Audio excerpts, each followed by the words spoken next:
आप सभी का स्वागत करती हूँ भारत 24 पर। मैं हूँ आपके साथ पूर्णिमा मिश्रा। वक्त है 4 के बार का। मेरे साथ मौजूद है शिखा, पूजा और आयुष। तमाम खबरों पर हम नजर डालेंगे। सबसे पहले बात प्रधानमंत्री नरेंद्र मोदी की करते हैं, जो कि महाराष्ट्र विधानसभा चुनाव के लिए प्रचार करने के लिए आज से आगाज कर चुके हैं। धुले में 50 मिनट में भाषण में मोदी ने महाविकास अघाड़ी, कांग्रेस के अलगाववाद, महाराष्ट्र के विकास, आदिवासी, महिलाओं पर बात की। प्रधानमंत्री ने कहा कि एक रहेंगे तो सेफ रहेंगे। मोदी ने यह भी कहा कि महाअघाड़ी की गाड़ी में न पहिया है न ब्रेक है और ड्राइवर की सीट पर बैठने के लिए झगड़ा हो रहा है। चारों तरफ से अलग अलग हॉर्न सुनाई दे रहे हैं। इसके बाद प्रधानमंत्री मोदी ने नासिक में भी रैली को संबोधित किया और वहां पर भी प्रधानमंत्री मोदी ने 370 के मुद्दे को उठाया। महाराष्ट्र की 288 सीटों में एक फेज में 20 नवंबर को चुनाव होंगे, जबकि रिजल्ट 23 नवंबर को आएगा। महाअघाड़ी की गाड़ी में वैसे भी ना पहिए हैं, ना ब्रेक है और ड्राइवर की सीट पर बैठने के लिए भी झगड़ा हो रहा है और चारों तरफ से भांति भांति के हॉर्न सुनाई दे रहे हैं। में आने पर हर किसी का अपना एक लक्ष्य होता है। हम जैसे लोग जनता को ईश्वर का रूप मानते हैं, जनता की सेवा के लिए राजनीति में आए हैं। वही कुछ लोगों की राजनीति का आधार है लोगों को लूटना। जब लोगों को लूटने की नीयत वाले महाअघाड़ी जैसे लोग सरकार में आ जाते हैं तो वो विकास ठप कर देते हैं, हर योजना में भ्रष्टाचार करते हैं। आपने महाअघाड़ी वालों के धोखे से बनी सरकार के 2.5 साल देखे हैं। इन लोगों ने पहले सरकार लूटी और फिर महाराष्ट्र के आप लोगों को भी लूटने में वो लग गए थे। और जब तक मोदी पर जनता जनार्दन का आशीर्वाद है, कांग्रेस वाले तुम कश्मीर में कुछ नहीं कर पाओगे। कश्मीर में आप केवल और केवल बाबा साहब आंबेडकर का संविधान ही चलेगा। ये मोदी का फैसला है। दुनिया की कोई ताकत अब कश्मीर में आर्टिकल 370 की वापसी नहीं करा सकती। जैसे ही कांग्रेस और इंडी गठजोड़ का जम्मू कश्मीर में सरकार बनाने का मौका मिला, वो फिर से कश्मीर को लेकर साजिशें करने लगे। आपने टीवी पे देखा होगा, 2-3 दिन पहले जम्मू कश्मीर विधानसभा में जो कुछ हुआ आपने देखा होगा। कांग्रेस गठबंधन वहां फिर से आर्टिकल 370 लागू करने का प्रस्ताव पारित किया है। दोस्तों, क्या ये देश स्वीकार करेगा? आप सहमत होंगे? कश्मीर को तोड़ने का कांग्रेस का एक कारनामा आपको मंजूर है? आर्टिकल 370 के समर्थन में विधानसभा के भीतर बैनर लहराए गए। जब बीजेपी के विधायकों ने जी जान से उसका विरोध किया तो उन्हें उठा करके सदन के बाहर फेंक दिया गया। महाराष्ट्र में चुनाव प्रचार चरम पर है, जहां एक तरफ पीएम मोदी ने धुले और नासिक में रैली को संबोधित किया, दूसरी ओर गृहमंत्री अमित शाह ने भी 3 रैलियां की और रैली के दौरान भी अमित शाह ने एमवीए पर जमकर हमला बोला। साथ ही उन्होंने 370 का मुद्दा भी उठाया और कहा शरद पवार की 4 पीढ़ियां भी जम्मू कश्मीर में अनुच्छेद 370 को वापस नहीं ला सकती। महाराष्ट्र के शिराला में जनसभा के दौरान में केंद्रीय गृह मंत्री ने कहा नेशनल कॉन्फ्रेंस और कांग्रेस पार्टी ने जम्मू कश्मीर विधानसभा में एक प्रस्ताव पारित किया जिसमें अनुच्छेद 370 को वापस लाने की मांग की गई है। कश्मीर भारत का अभिन्न अंग ही है। कांग्रेस, एनसीपी, नकली शिवसेना, शरद पवार की एनसीपी ये कहते हैं कश्मीर में धारा 370 नहीं हटनी चाहिए। अभी अभी कश्मीर की असेंबली में मीटिंग हुई नेशनल कॉन्फ्रेंस के साथ। कांग्रेस पार्टी ने भी एक रेजोल्यूशन किया कि धारा 370 वापिस लाइए। ये कश्मीर जो है भारत का अभिन्न अंग नहीं है। मैं आज संभाजी महाराज की भूमि पर कहकर जाता हूं, मेरी बात मानिएगा शरद पवार साहब, आपकी 4 पुश्ते भी आएगी, धारा 370 हम वापिस नहीं आने। और इधर महाराष्ट्र के नागपुर में केंद्रीय मंत्री नितिन गडकरी ने चुनावी रैली को संबोधित किया जहां उन्होंने महाविकास आघाड़ी पर जमकर प्रहार किया। आपको बता दें गडकरी महाराष्ट्र में तकरीबन 50 सभाओं को संबोधित आगे भी करने वाले हैं। कचरे से तैयार हुए सीएनजी पर चलेगी और जो कचरे का मैदान था बड़ा पार्टी में, भांडेवाड़ी में, हमने वहां एक नया चमत्कार किया। आपको पता होगा, मैं बहुत बार बोलता हूं ये बात, knowledge to wealth, innovation, entrepreneurship, science, technology, research, skill and successful practices, इसको हम नॉलेज कहते हैं, ज्ञान कहते हैं। और conversion of knowledge into wealth हमारा भविष्य है। तो जो कचरे का डंप यार्ड था उसमें आपके भंडारा गोंदिया के जिले के भी लड़के आते हैं। वहां 110 एकड़ जगह हमने वर्ल्ड फेमस यूनिवर्सिटी सिम्बोसिस को दी और आज 15,000 विदर्भ के बच्चे नागपुर में सिम्बोसिस में पढ़ रहे हैं और उनमें से परीक्षा पास करके अब अमेरिका में और विदेशों में जाके डॉलर में कमाई कर रहे हैं। उत्तर प्रदेश में उपचुनाव को लेकर सियासी आरोप प्रत्यारोप का दौर चल रहा है। योगी आदित्यनाथ लगातार अपने विरोधियों पर जोरदार प्रहार कर रहे हैं और इस उपचुनाव को लेकर भी सीएम योगी ने मोर्चा संभाल लिया है। मुजफ्फरनगर में रैली की, इस दौरान समाजवादी पार्टी पर जोरदार प्रहार किया। योगी ने कहा कि पहले कहते थे जिस गाड़ी पर सपा का झंडा समझो बैठा है कोई गुंडा, लेकिन अब मैं आज कह सकता हूं कि जहां दिखे सपाई वहां बिटिया घबराई। दरअसल योगी आदित्यनाथ समाजवादी पार्टी पर ऐसे ही तीखे प्रहार करते रहे और इस दौरान चुनावी रैली में भी उन्होंने इसी तरह से निशाना साधा। यहाँ भाषण कर रहा था तब तक पब्लिक के बीच से नारा आ रहा था और कह रहा था कि 12 से 17 के बीच में एक नारा चलता था और वह नारा होता था जिस गाड़ी पर सपा का झंडा समझो बैठा है कोई। और बहनों और भाइयों, आज मैं कह सकता हूं कि जहां दिखे सपाई वहां बिटिया घबराई। आपने देखा होगा उनके कारनामों को। अयोध्या में नजारा आपने देखा होगा, कन्नौज में देखा होगा। ये नया ब्रांड है समाजवादी पार्टी का, ये नया ब्रांड है इनका। इनको लोग लाज नहीं, ये आस्था के साथ खिलवाड़ करने वाले लोग हैं।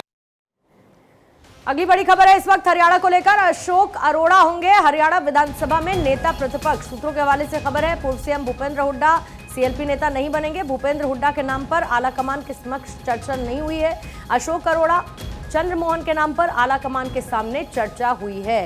यानी नेता विपक्ष कौन होगा इसका नाम लगभग अब तय माना जा रहा है। थानेश्वर मेरे से होगी इस पर और ज्यादा जानकारी के साथ इस वक्त जुड़ चुके हैं। थानेश्वर, अशोक अरोड़ा का नाम फाइनल है क्या? देखिए, अभी तक जो कांग्रेस के विश्वसनीय सूत्रों से निकल कर आ रहा है कि अशोक अरोड़ा का नाम लगभग फाइनल 99.99% फाइनल माना जा रहा है, क्योंकि पार्टी आलाकमान के सामने 2 ही नाम भेजे गए थे, जिनमें चंद्रमोहन बिश्नोई का नाम था जो पूर्व उप मुख्यमंत्री रह चुके हैं, और मौजूदा जो है अशोक अरोड़ा का नाम था। भूपेंद्र सिंह हुड्डा जब मौजूदा पिछली सरकार में नेता प्रतिपक्ष थे, उनके नाम पर चर्चा नहीं हुई है। जब दोनों चंद्रमोहन बिश्नोई और इसके अशोक अरोड़ा के नाम पर चर्चा हुई तो पार्टी आलाकमान ने अशोक अरोड़ा के नाम पर स्टैंप लगाई। उनका कहना है कि अशोक अरोड़ा को नेता प्रतिपक्ष बनाया जाए। इस बारे में जब उदयभान से पूछा गया, जो पार्टी प्रदेशाध्यक्ष है, तो उन्होंने कहा कि केंद्रीय नेतृत्व का फैसला, केंद्रीय नेतृत्व जो भी फैसला लेंगे हम उसे मानना होगा। इस बारे में जब अशोक अरोड़ा से बात की गई, उन्होंने कहा कि सुनने में तो मुझे भी आ रहा है कि पार्टी आलाकमान ने मेरे नाम पर स्टैंप लगाई है, पार्टी जो भी जिम्मेदारी लेगी मैं उसे सरमाते पर रखूंगा, बखूबी निभाऊंगा, लेकिन मुझे किसी पद की लालसा नहीं है। अब आज या कल में चूंकि 13 तारीख से सेशन शुरू होने वाला है हरियाणा विधानसभा का, तो इससे ऐसा उम्मीद लगाई जा रही है कि आज रात तक या कल सुबह तक अशोक अरोड़ा के नाम की विधिवत रूप से घोषणा हो जाएगी। बहुत शुक्रिया आपका फिलहाल पूरी जानकारी के लिए। और चलिए आगे बढ़ते हैं। सुप्रीम कोर्ट में आज एएमयू के अल्पसंख्यक दर्जे को लेकर सुनवाई हुई और अलीगढ़ मुस्लिम यूनिवर्सिटी अल्पसंख्यक दर्जे पर फैसला अब सुप्रीम कोर्ट की 3 जजों की बेंच करेगी। सुनवाई के दौरान में सुप्रीम कोर्ट ने कहा कि बेंच इस फैक्ट की जांच करेगी कि क्या एएमयू को अल्पसंख्यकों ने ही स्थापित किया। सुप्रीम कोर्ट की 7 जजों की संवैधानिक बेंच ने 4-3 के बहुमत से फैसला दिया कि एएमयू संविधान के आर्टिकल 30 के तहत अल्पसंख्यक दर्जे की हकदार है।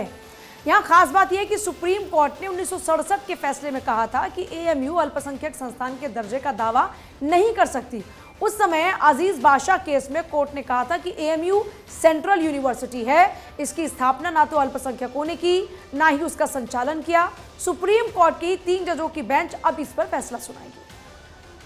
4 जजेस ने जो मेजॉरिटी व्यू ने ये लिया है कि अलीगढ़ मुस्लिम यूनिवर्सिटी का जो अजीज बादशाह का 1967 5 जजेस बेंच था वो गलत था और उन्होंने उसको सेट असाइड कर दिया है। और today Supreme Court has held that Aziz Badshah is no more a good law and they have decided that the matter will go to the 3 judges bench and they will go on the merits of the matter and decide on whether Aligarh Muslim University is actually a minority institution and whether it has the protection of Article 30 or not.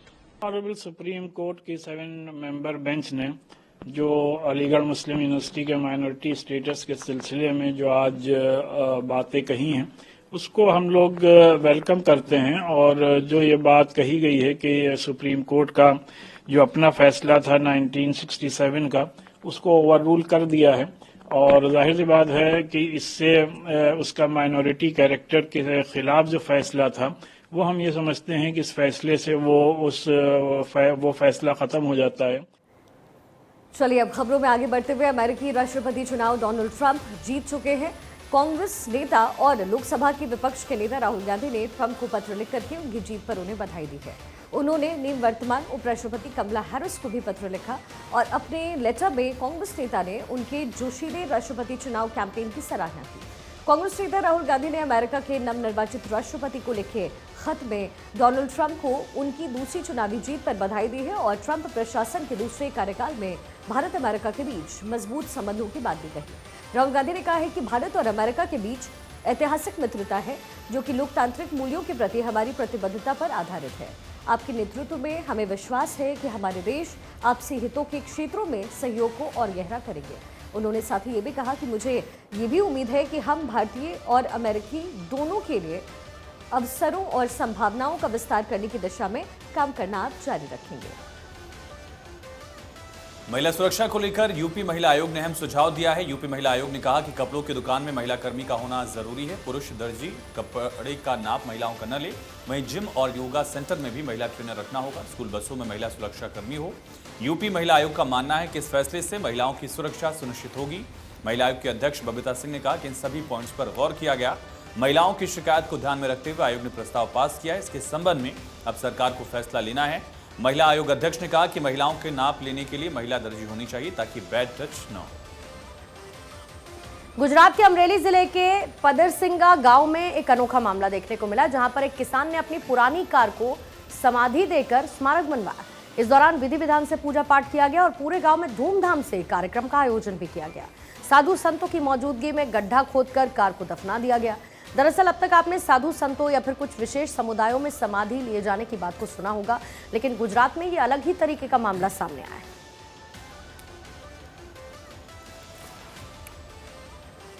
Suvendu अधिकारी की सुरक्षा बढ़ाई गई है। एक और बड़ी खबर, गृह मंत्रालय ने शुभेंदु अधिकारी की सुरक्षा बढ़ाई है। आईबी रिपोर्ट पर गृह मंत्रालय ने सुरक्षा बढ़ाई है। सभी राज्यों में जेड श्रेणी की सुरक्षा मिलेगी। आईबी रिपोर्ट पर गृह मंत्रालय ने शुभेंदु अधिकारी की सुरक्षा बढ़ाई है। सभी राज्यों में जेड कैटेगरी की सुरक्षा अब उनको मिलेगी। शुभेंदु अधिकारी को लेकर ये बड़ा अपडेट है। उनकी सुरक्षा बढ़ाई गई है, इनपुट्स के आधार पर उनकी सुरक्षा बढ़ाई गई है। गृह मंत्रालय ने उनकी सुरक्षा बढ़ाई है। जेड कैटेगरी की सुरक्षा उनको हर स्टेट में मिलेगी।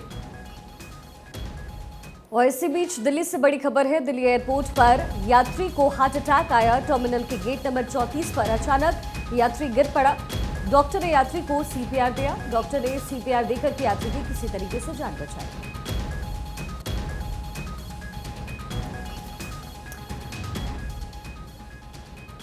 दिल्ली एयरपोर्ट से ये तस्वीर टर्मिनल 34 की घटना। यहां एक शख्स अचानक गिर पड़ा। बताया जा रहा है कि इस शख्स को हार्ट अटैक आया। सीपीआर देकर के किसी तरीके से डॉक्टर्स ने व्यक्ति की जान बचाई।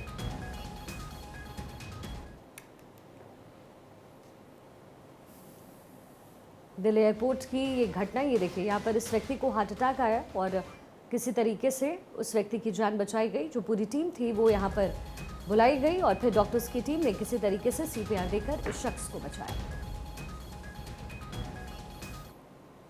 छठ महापर्व की शुरुआत नहाय खाए से होती है। उगते सूर्य को अर्घ्य देने के साथ इसका समापन होता है, जो कि 5 नवंबर से शुरू हुई थी और समापन 8 नवंबर यानी आज उगते सूर्य को अर्घ्य देने से हुई है। हिंदू धर्म में यह दिन बहुत ही महत्वपूर्ण माना जाता है। इस दिन व्रती महिलाएं सुबह उठते ही उगते हुए सूर्य को नदी के घाट पर जाकर अर्घ्य देती हैं। साथ ही छठी मैया और सूर्य भगवान की आराधना करती हैं और अपनी संतान की लंबी आयु, अच्छे स्वास्थ्य की कामना करती हैं। और देश भर से अलग अलग जगहों से खूबसूरत तस्वीर आई। सूर्य उपासना का महापर्व धूमधाम से मनाया गया। बिहार, झारखंड, यूपी, दिल्ली एनसीआर और कई राज्यों में छठ की छठा देखी गई। बड़े हर्षोल्लास के साथ पर्व मनाया गया। सूर्य उपासना के महापर्व छठ का समापन उगते सूर्य को अर्घ्य देने के साथ किया गया। घाटों पर भी खूब भीड़ दिखी। बिहार के पूर्णिया के बायसी थाना क्षेत्र के माला गांव में देर रात संध्या अर्घ्य देने के बाद कुछ असामाजिक तत्वों ने छठ घाट को पूरी तरीके से तोड़ दिया। लोगों ने इसकी जानकारी पुलिस को दी और पुलिस ने नुकसान पहुंचाने वाले असामाजिक तत्वों को चिन्हित कर गिरफ्तार कर लिया है और फिर शांतिपूर्ण तरीके से छठ पर्व को मनाया गया। कई राज्यों में छठ पर्व की छठा देखी गई। उगते सूर्य को अर्घ्य देने के साथ ही इसका समापन हुआ। राज्य स्थापना दिवस के मौके पर मुख्यमंत्री पुष्कर धामी ने देहरादून के रेसकोर्स में स्वच्छता अभियान कार्यक्रम में शिरकत की। इस मौके पर मुख्यमंत्री ने खुद सफाई की और स्वच्छता का संदेश दिया।